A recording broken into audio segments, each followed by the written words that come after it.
Okay, so today is Thursday, June 4th, 2026. Good morning, good morning, good morning. So, the.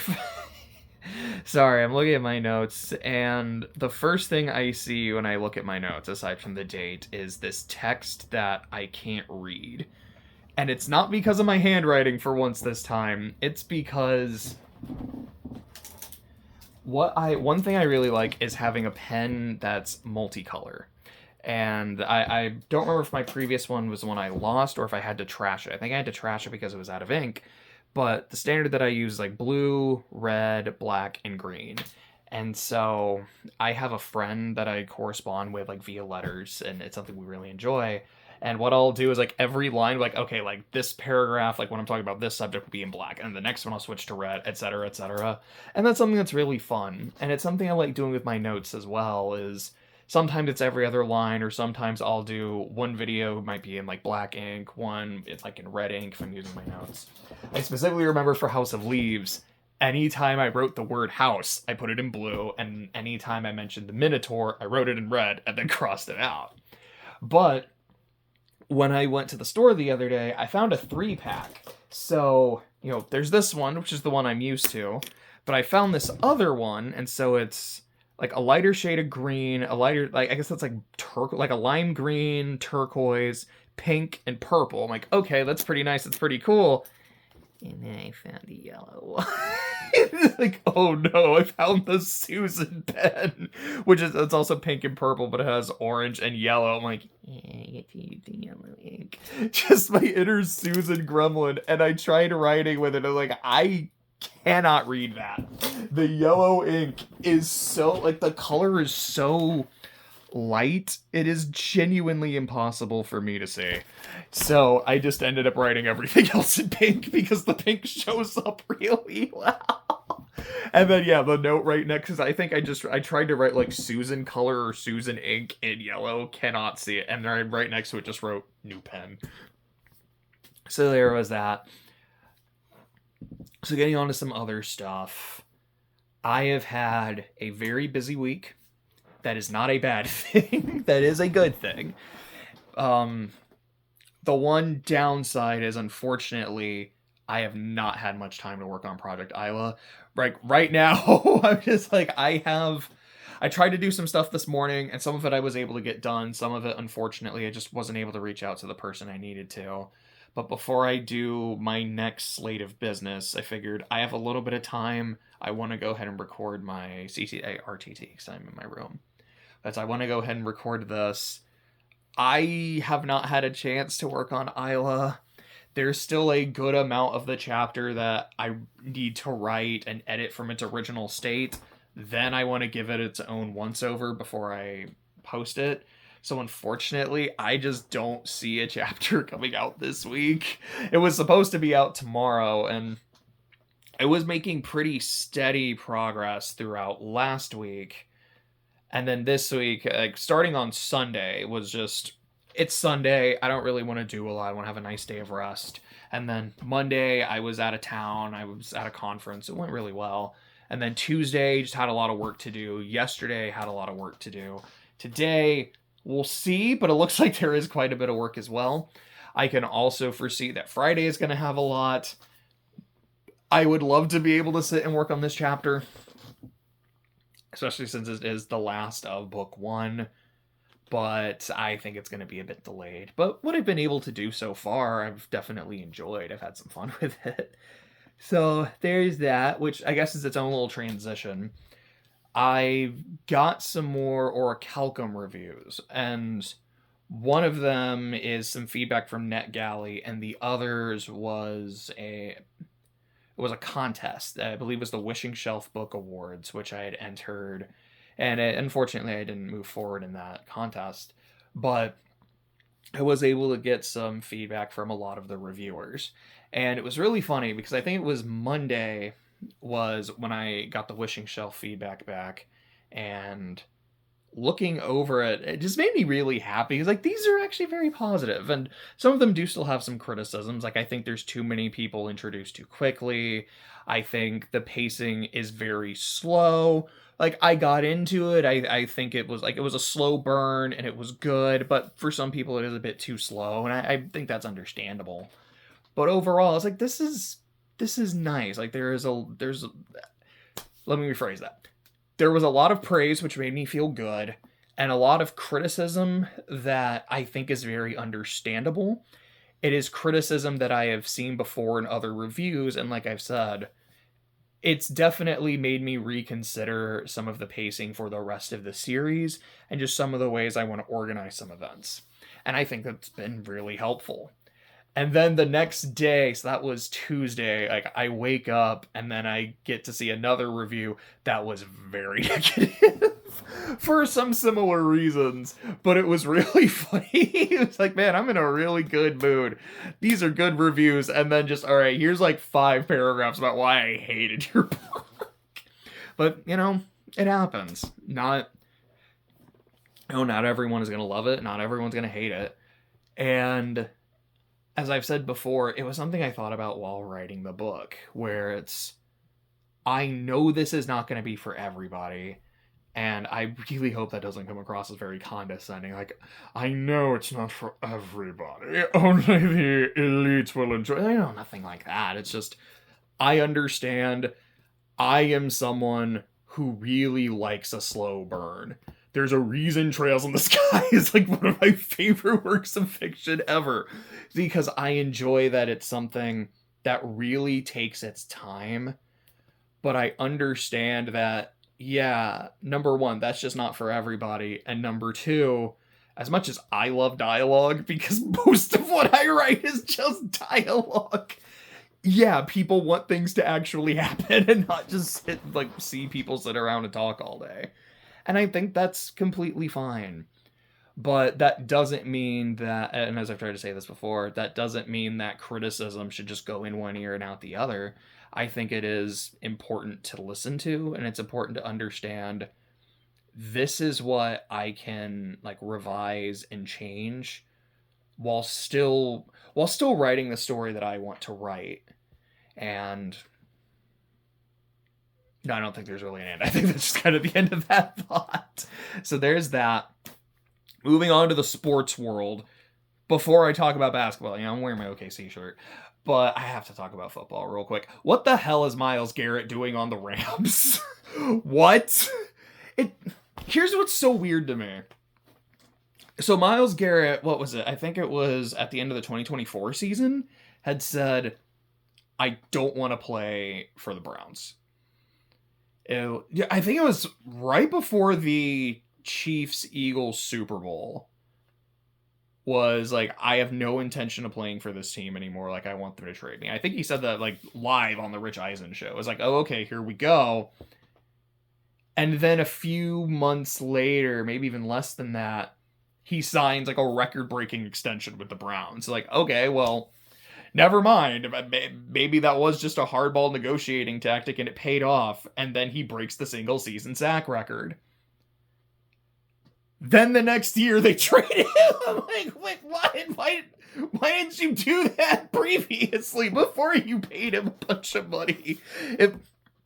Which is kind of a bizarre way for things to go. It's like, cool. I mean, they have the single season sack record as part of their record books, but they also only won 4, maybe 5 games. And I think you just traded the big reason you won most of those games. Now, Jared Verse is a really good player, so they are getting some value out of that, but it's I think another first, a second, and a third in subsequent years. I'll be honest, I kind of thought he would go for a bit more than that, but because wasn't it the Browns that pushed for oh yeah, you could trade first in multiple years in a row, and I think that passed. I remember people were speculating I don't know. I mean, they probably wouldn't be able to get him because it's in division, but they're going to try to trade for Joe Burrow one day. Or maybe it's just, yeah, they want to get a big haul for Myles Garrett. And that's a good haul. I don't know. I was kind of expecting probably multiple firsts, maybe. Because I mean, I look at Micah Parsons. That was I think 2 firsts and a player. But even still, I mean, you're still getting a player, 3 draft picks, 1 is still a first. And I mean, the draft is always a crapshoot anyways. And I guess you also kind of figure if the Rams are going to be as good as you think you are, these aren't going to be top of the draft picks anyways, so I guess it's okay. And maybe this was the best package they could get, or maybe just Jared Verse was the best player they could get in one of these.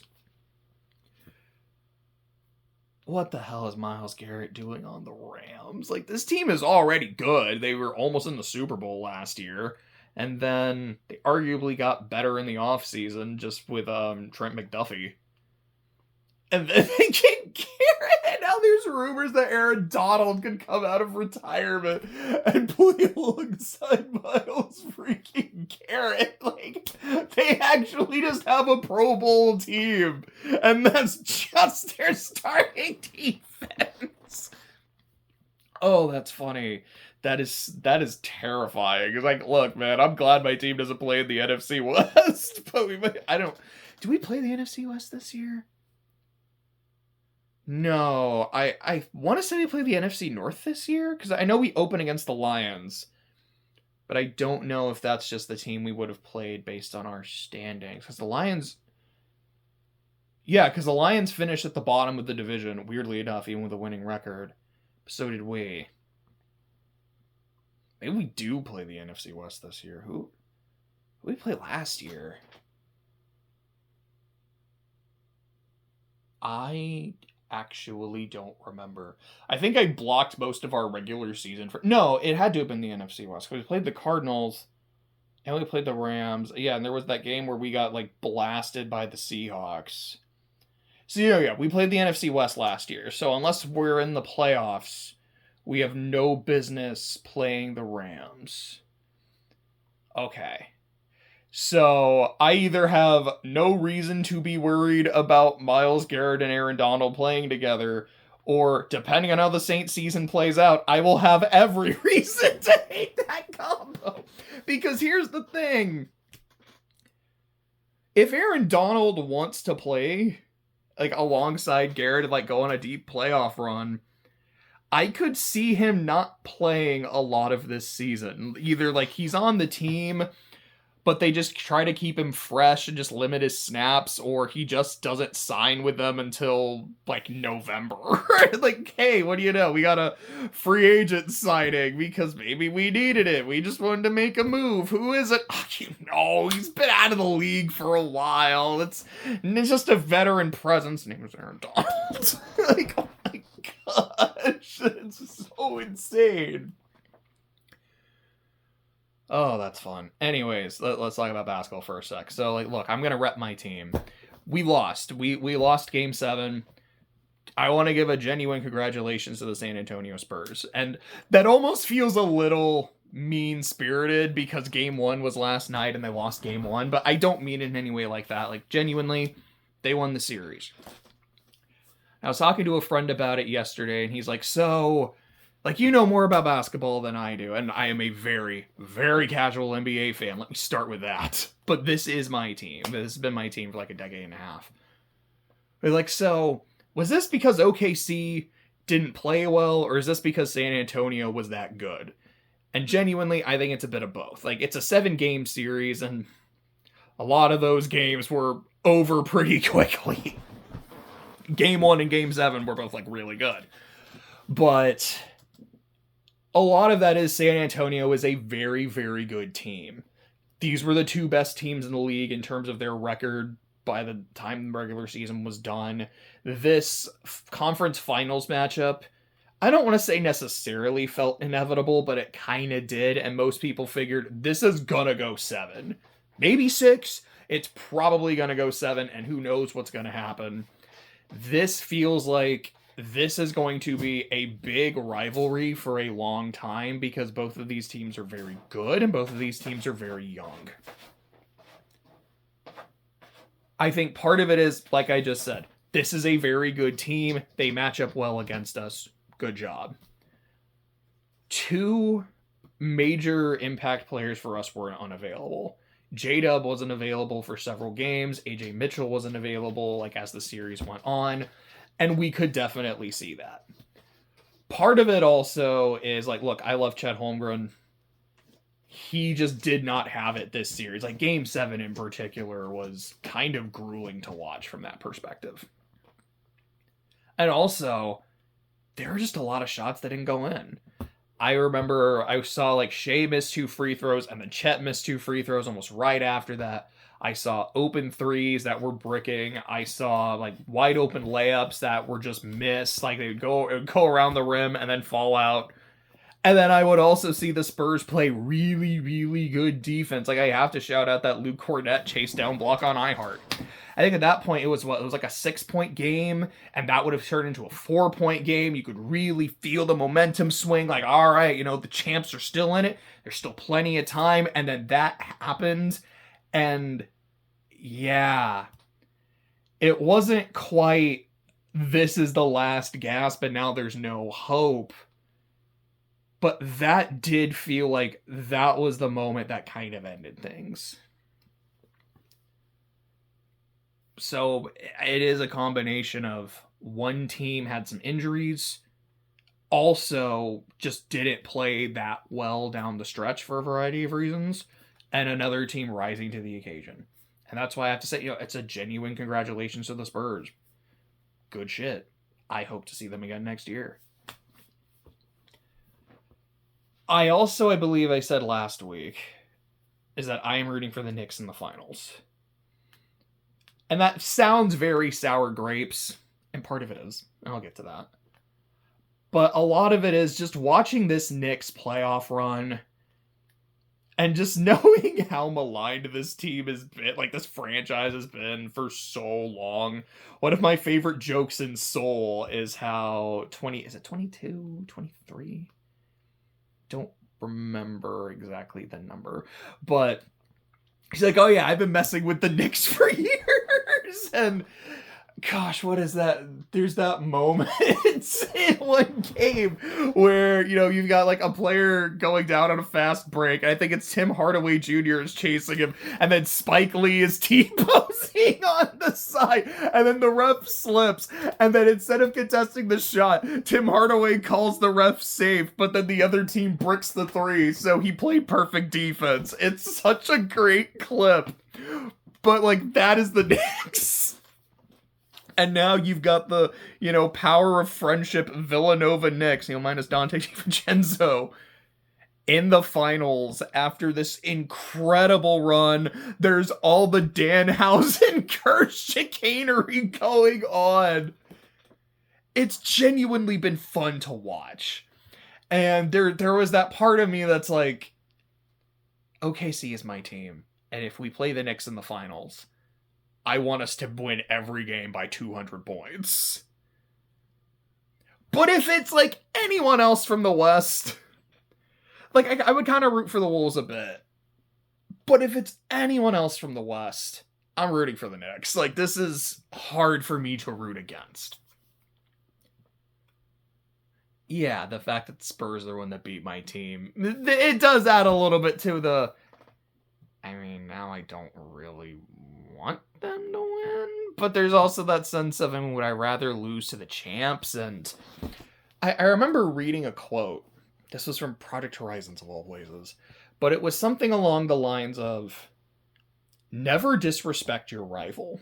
Like, have good competition, but don't wish ill upon your rival, because this is who brings out the best in you. And that's what I see the Spurs as. This is going to be OKC's rival. And I want them to be at their best because I want this team to bring out the best in us. I don't think they brought out the best of Chet Holmgren. But I'm hoping that a series like that and a Game 7 like that can be that fuel in the tank and that fire to be like, okay, we aren't invincible. We do have things we can clean up. There's things that we can and should do better. So let's go. And there is that part of me that's like, if the Spurs beat us in 7 and then win the whole thing, I definitely feel that rivalry. So there's almost a part of me that kind of wants to see that happen. But I am rooting for the Knicks. Here's my other point, though. I guess it's kind of 2 points. There's like one thing that makes me want to root for the Spurs and something else that makes me want to root against them. And I'll start with that one. It's the whole dang flopping narrative. Because here's the thing about it. I have seen people for the last several years say that flopping and foul baiting, or excuse me, flopping and selling a call are the same thing. And to some people it is, some people it isn't. Generally, the difference is supposed to be if you were acting like there was contact and no contact, there was no contact, this is a phantom foul. You are flopping. If there was contact, whether it was minimal contact or actually a foul, and then someone falls or kind of acts a bit, you're selling the call. To some people, those are two totally different things. To some people, they are one and the same. And you know what? Different strokes for different folks. Sure. But the narrative the past 2 years, like I feel like this year in particular, is that everyone on the Thunder is either flopping anytime they're on offense, and every time they're on defense, they are just playing super dirty, super aggressive. They don't call anything about it, all of that. And then the Spurs are, it's like, well, OKC plays dirty on defense. The Spurs just play physical. And I find that really infuriating. It's like, look, man, I love physical defense. I want to see... I say that when last night I saw someone fall into Jalen Brunson's knees. I don't like that. That to me feels dirty. Luke Cornett then stepped on his ankle. And I'll be honest, I do think that was an accident. I don't think that was intentional. I will give him the benefit of the doubt. In the moment, I was like, bro, like they fell into his knee and now they're stepping on his ankle. This doesn't just feel physical. This feels dirty. I'll take back the ankle one because I do think that was an accident. But I do want to see teams play physical. That's kind of what I enjoy about this matchup with the Spurs. Did it go our way in the regular season? No. Did it ultimately go our way in the playoffs? No. But I want to see that physicality. And like I said, I want to see that bring out the best in my team. Like, Shea Game 7, like, he rose to the occasion. I loved seeing that. But then, like, I was on Instagram and I saw an interview with Stephon Castle where he's like, oh yeah, like, I'll sell calls. Like, I do that. And the comments immediately were just like, oh yeah, well, that's okay because he's not flopping. There's a huge difference between selling calls and flopping. They're not like the Thunder. Like, are you okay?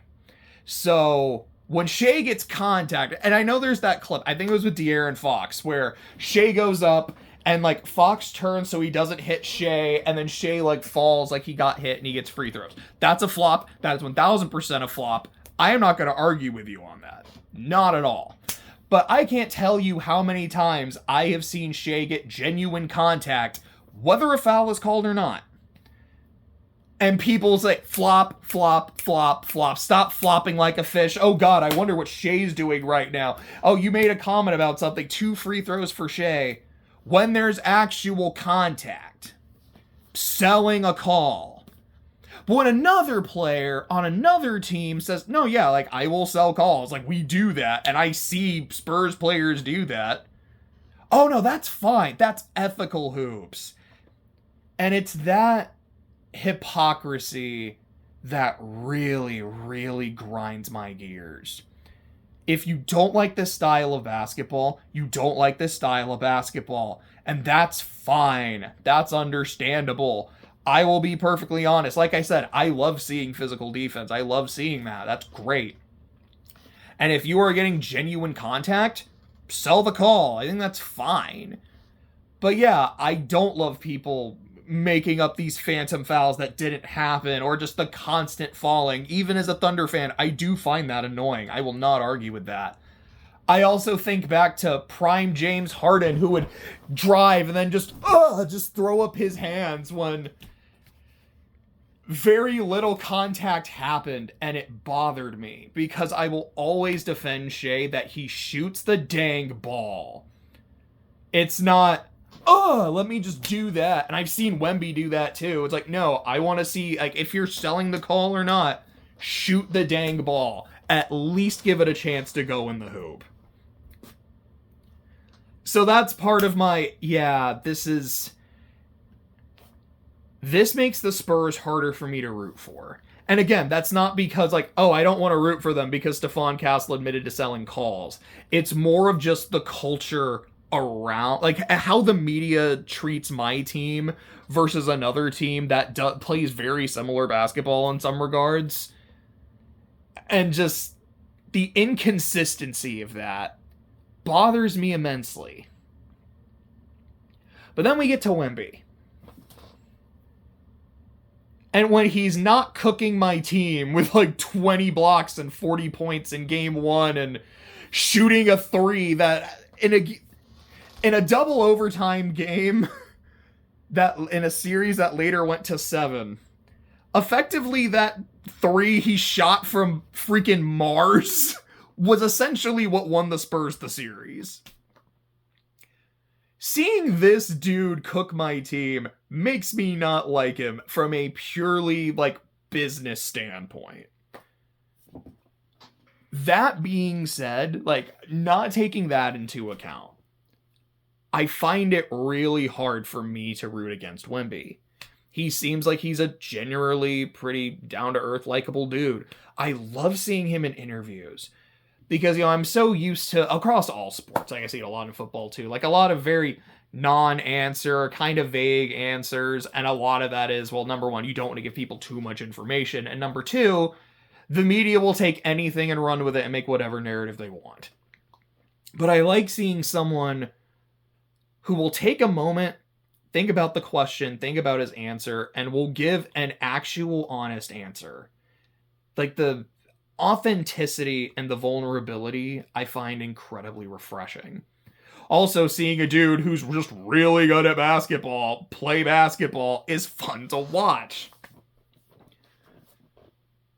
After game 7, after it's like, all right, 0-0 on the clock, game over, Spurs are in the finals, I see this man like burst into tears and hugging his teammates. And in that moment, as I am like mad and upset and disappointed that my team lost and that our season is over, all I can think to myself is, you are making it really hard for me to hate you right now. Because I love vulnerability. I genuinely think that vulnerability is masculinity. And here's why. It's because I've read the Bible. That happens a lot in the Bible. King David is someone that wore his emotions on his sleeve. When Jonathan and Saul died, he wept. When Absalom died, despite all the stuff that Absalom did and was trying to do to him, he wept. When he wanted to praise God in front of people, he would sing, he would dance, he would just show his emotion. And that's amazing. When Isaiah tells Hezekiah that, hey, dude, because obviously that's how it was phrased in the Bible. Like, Isaiah 41 verse 2. Look, dude. But to my point, and he tells Hezekiah that, like, essentially as a favor, God is telling you that your time is coming soon. That's not a because you've been a bad king, you gotta go. It's just your time is coming up, and as a favor, he's giving you a heads up so you can get your affairs in order. And Hezekiah, he weeps, he rips his clothes, and he just prays to God and lays it all out on the line. And that display of vulnerability was so impactful and was so beautiful that God tells Isaiah, like, hey, go back in there, tell him he has more time. And then I believe Manasseh was Hezekiah's son. He might have been from a different king, but I believe it was Manasseh. I believe Hezekiah was his father. Manasseh was like one of the worst kings ever, just absolute terrible person. And then he ends up chained to a rock with a hook in his nose. And he prays. And he repents. And he's vulnerable. And then he gets restored to his kingdom, to his throne, and then becomes a phenomenal king afterwards. You have Elijah.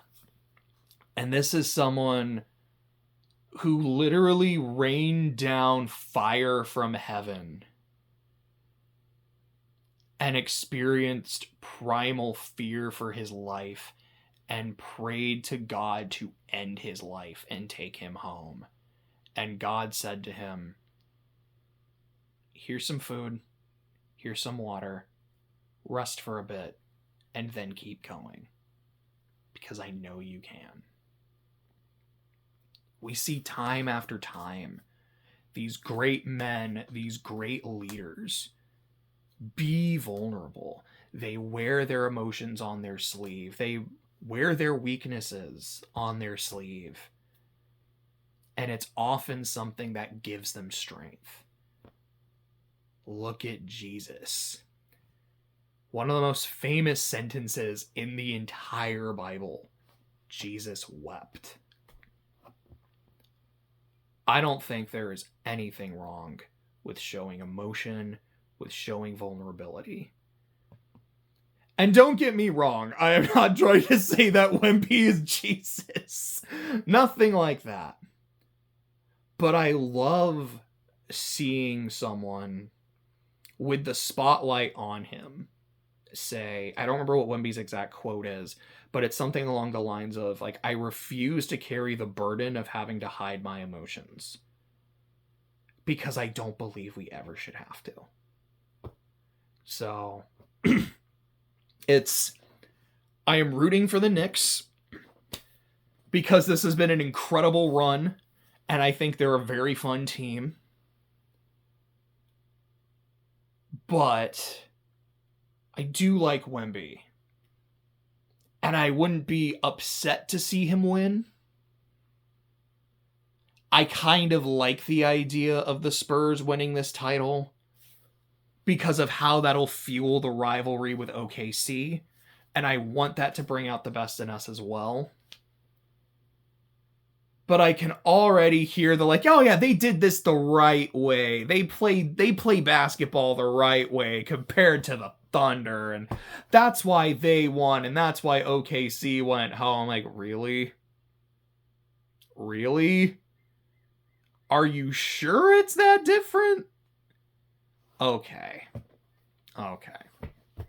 So that's that. That's my spiel on all that. I don't think I have a whole lot left in my notes. Okay, so just going over the last few things. I did finish playing Raincoat. I have not been reading Brothers Karamazov. I need to get back into reading. Essentially, at one point, I said, I'm going to prioritize Raincoat so I can get it done. I haven't done my notes on it yet. Like I said, I haven't really had time to. I did most of finishing that on Sunday, and then I think I just finished the epilogue Monday. Short version? I like the game fine. I have problems with it. Like, to me, there's a lot of things in Raincoat that don't work, but there's a lot of things that work exceptionally well. I don't want to go into specifics, partly because I want to do a whole video on it, but also, I don't think I can talk about some of the things I really love and really hate without getting into heavy spoilers. Keeping it vague for now, there is one reveal that particularly works, I think, if you're a fan of Danganronpa.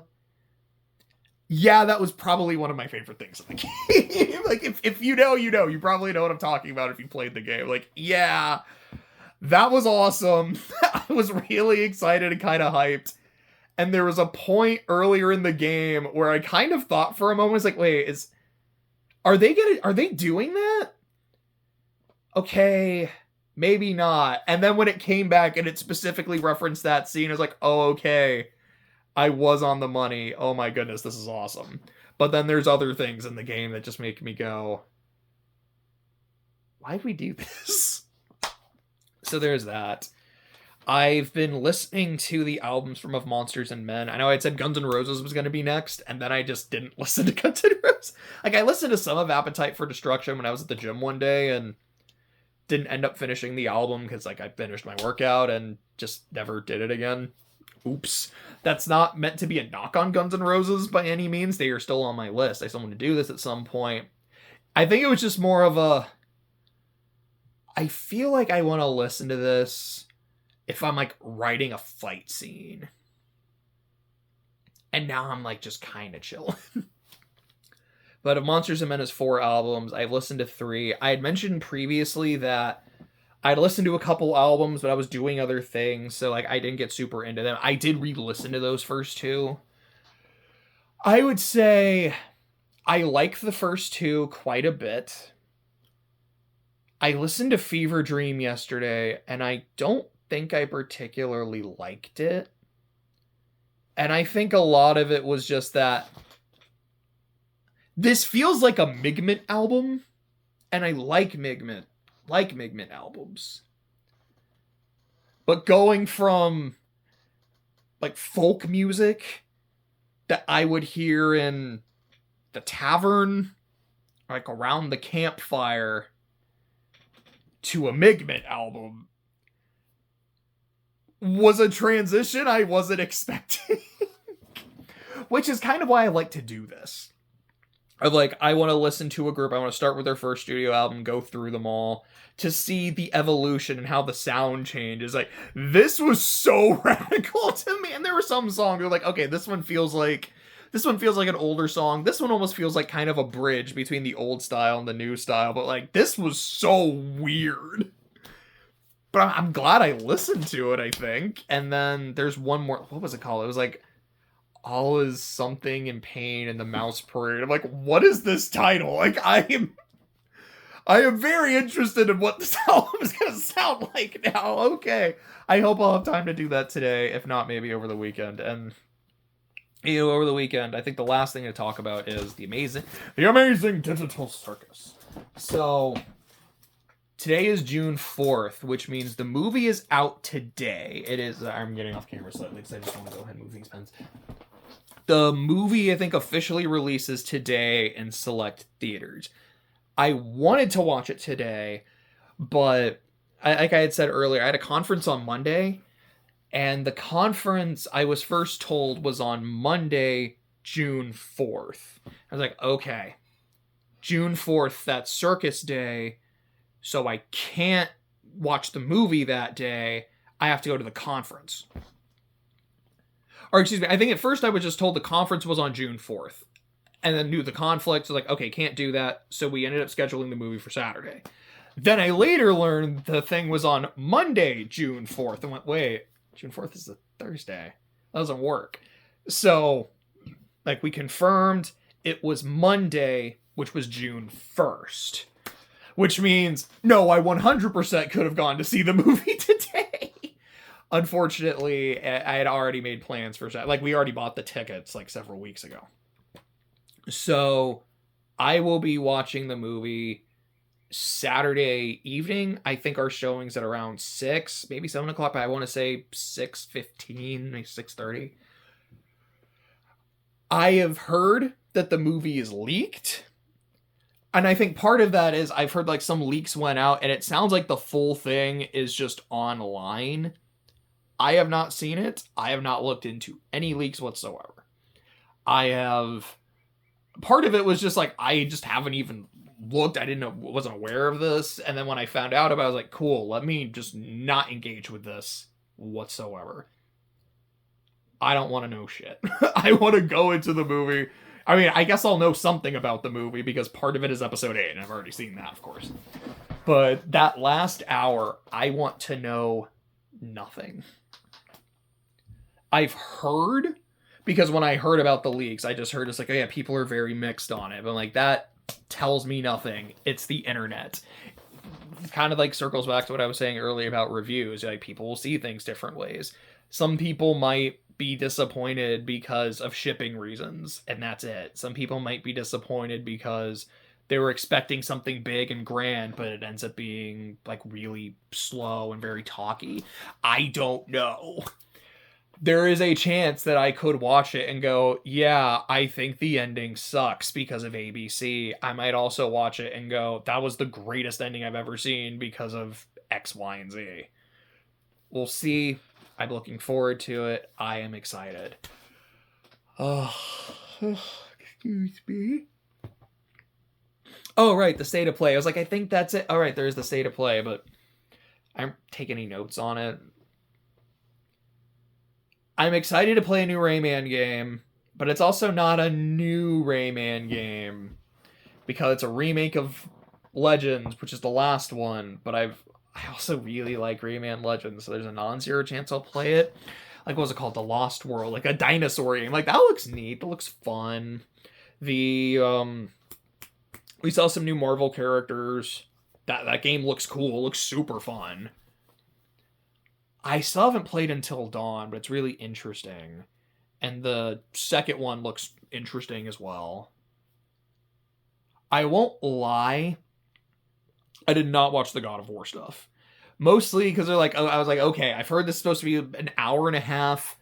There's still about half an hour-ish left, so I might still see some reveals. We have one game left to show you and a bunch of footage. Okay. Like, I'm really busy. Like, I've got this on, but I'm, like, working on some other stuff. If this is something I care about, like, if you're about to show me Kingdom Hearts 4 and then just 30 minutes of that, or, like, 20 minutes, whatever it was, I will put a stop to what I am doing. Like, I will take a 20-minute break to entirely focus on Kingdom Hearts. If this is something I'm not as interested in, I'll see the initial reveal, and then I'll just probably stop to do whatever it is I gotta do, and it's like, okay, it's God of War. Cool. It's probably going to be amazing. I have not played a God of War game, so I'm probably not going to start with this one. I'm going to do other stuff. I didn't see no Persona 4 Revival, or Persona 6, or Kingdom Hearts 4, or Danganronpa 2x2, which is 4, or Stellar Blade 2. I'm like, man, here's all the stuff that I now just realize, like, yeah, 2x2 is 4, Kingdom Hearts 4, Persona 4, like half the things I want to see if the number 4 on them. That's kind of fun. Like, yeah, all of these games, I'm like, I want to see at least one of these. And to be fair, I'm not really holding my breath for Stellar Blade 2. I understand it's in development, but I'm probably not going to see that for a good while. And I think Persona Revival, was that shown at Summer Games Fest last year? I think it was. If not, it was shown in like a Microsoft event. But I want to say, no, was it? I think it was shown at Microsoft's thing and not Jeff's. So okay. No, maybe, but I was hoping I'd see some Persona. Apparently, there's some interest, or there's some like early leaks of Persona 6 going around. So I don't know if that game is in early development or if it's like, no, we're going to start seeing Persona 6 soon. And then Danganronpa, I just have no idea when this game is coming out. I was really hoping we would see it. I know it was first shown on the Switch 2 reveal, so maybe we'll get something when Nintendo does their June Direct, because they usually do one in like around the 12th or so of June. I would assume whatever Wednesday or Thursday of... Okay, hold up. Today's the 4th. So next would be the 11th. Okay, so there's a chance maybe June 10th, June 11th, we might go ahead and get the June Direct. I haven't heard a lot of leaks. I remember several months ago there was, I think, kind of a big one, and that had talked about Star Fox, that had said something about an Ocarina of Time remake. Was there anything about Mario? I don't think there was a Mario in there. Or like there was something about a 3D Mario, but it was in the works, like I don't expect it anytime soon. I don't remember if anything else was part of that. But I think looking ahead to a potential Nintendo Direct, there might be a brief reminder of like, hey, Star Fox is coming out at the end of the month, go get that. If the Ocarina of Time remake is real, that's probably either how it starts or that's how it ends, because that's a really big deal. There's that, what's it called? Like Fortune's Weave or whatever, but the new Fire Emblem game, 3 houses too. Also, there's a 4 in there, essentially. It's 4 houses, that's what I like to call it. That is supposed to come out this year. I don't remember if there is a release window. I don't know if they had said summer 2026, December 2026, or just 2026.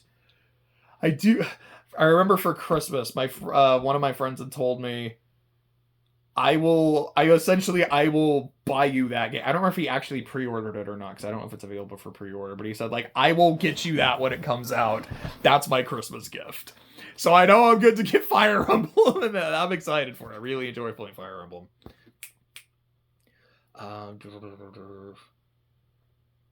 Xenoblade. Really want Xenoblade 4. Because I really, really want Xenosaga 4. And, oh, right. This is something a friend of mine got me the other day for like a new store in town, and I think this is really fun. And I have written some notes on like a Smash video. Like, okay, if you cutting down Ultimate's roster, here's the rules I set. This is who I would keep. Adding newcomers, here's the ones I would add. And like at some point I might record it. I'll probably record it. And when he told me about that, I was like, cool, I have to save that for that video, which I guess I just showed you now. But one thing I had talked about was I really want to see Cosmos as a playable character. If we're only getting one Xeno character, no disrespect to Noah and Mio, because I really like Noah and Mio, and I love XC3. But I probably prefer to go with Cosmos. Part of that is having played Xenosaga, because I didn't actually play Xenoblade 3. I watched Clay play it. As I had said, I don't know Xenoblade 3 is a game, but it was my favorite show that year. It was incredible to tune in every day and see what was going on. But I played Xenosaga. It was really fun, and Cosmos is a really good character in that. And there is definitely a moveset because she has a lot of cool things she can do. I just want to see a reveal trailer. If Cosmos' reveal trailer is her introduction in the first game, where like she's in the pod and she wakes up and starts identifying all the different threats and just starts like kicking ass. Oh my goodness, this trailer is going to be amazing. Like, it would just feel like you're watching Terminator. Oh, I need it. And it's like, yeah, Xenoblade 4, Cosmos is going to be a major character. Like, I never recognized that blue comet. I have context for this future routine. I actually played Xenosaga 3. It's a really good game. I really liked it. What chapter was it? It was the one with Dimitri. I think it was chapter 7 or chapter 8. I hated that entire chapter. I thought it sucked. But the game's really good. Anyways, I'm kind of rambling for a bit. So I will go ahead and end this. This is, sorry, I don't know what I was trying to say there. I think I was trying to think of some way to, like, sum all this up, but I'm not going to do that. I'm just going to end the video.